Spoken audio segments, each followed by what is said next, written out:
people believe that Canada is just another U.S. state waiting to be annexed, but there are some important differences.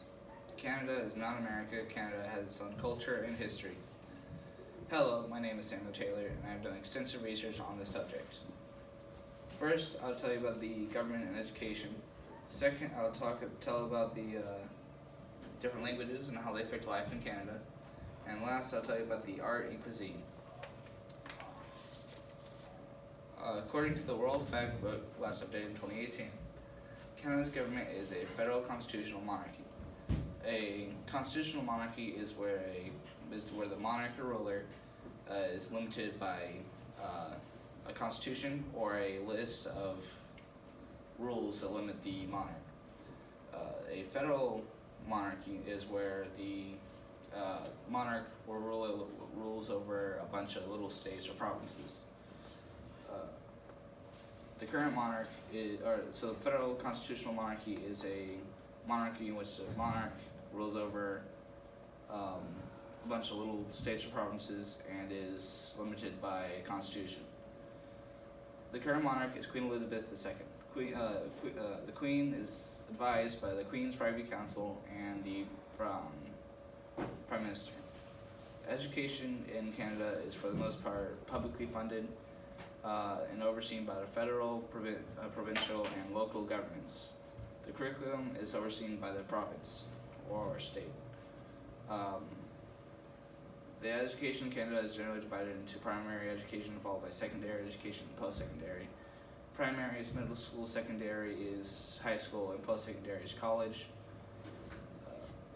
According to a Wikipedia, let's take on talk about the different languages and how they affect life in Canada. According to a Wikipedia article titled "Culture of Canada," last updated in 2019, Canada is officially a bilingual country with two official languages, French and English. The majority of Canadians speak English, with smaller groups speaking English and French, and even smaller groups speaking only French. Approximately 7.2 million Canadians, or about 50%, speak English as their only language. And then about 14 million, or 40%, speak English and French, and about 3.5 million, or about 10%, speak just French. And about 90% of those live in Quebec. People who Canadians speak French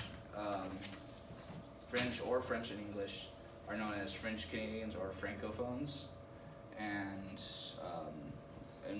as well as Quebec, they also live in some other provinces, including New Brunswick, which is about 29% French, Ontario, which is about 2.4% French, and Manitoba, which is about 1.6% French. Last, I'll talk about the art in Canada. According to the art and cuisine in Canada. According to the Encyclopedia Britannica in the last update in 2019, since the mid-20th century, economic growth has provided Canadians with greater means for practicing and enjoying the arts. The Canadian Council for the Arts, headquartered in Ottawa, established in 1957. It is funded by an annual grant from the federal government, donations, and bequests. Example of Canadian art is the French-Canadian novel written by Marie Claire, titled La Belle Bête. It was published in 1959 and translates to Mad Shadows. In 1979, another book was published. The writer was Antoine Mallet, and the novel was titled Pélagie la Charrette.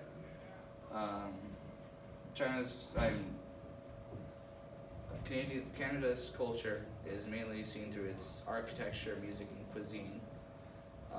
Some popular Canadian dishes are the poutine, which is French fries covered in gravy and cheese, and meat pies, which are pies full of meat and vegetables and other stuff.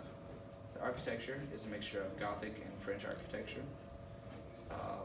And as for the music, Canadian songs often have references to ice and cold because of the Canadian climate, which has a lot to do with their architecture and their history. In conclusion. First, I told you about the government and schools.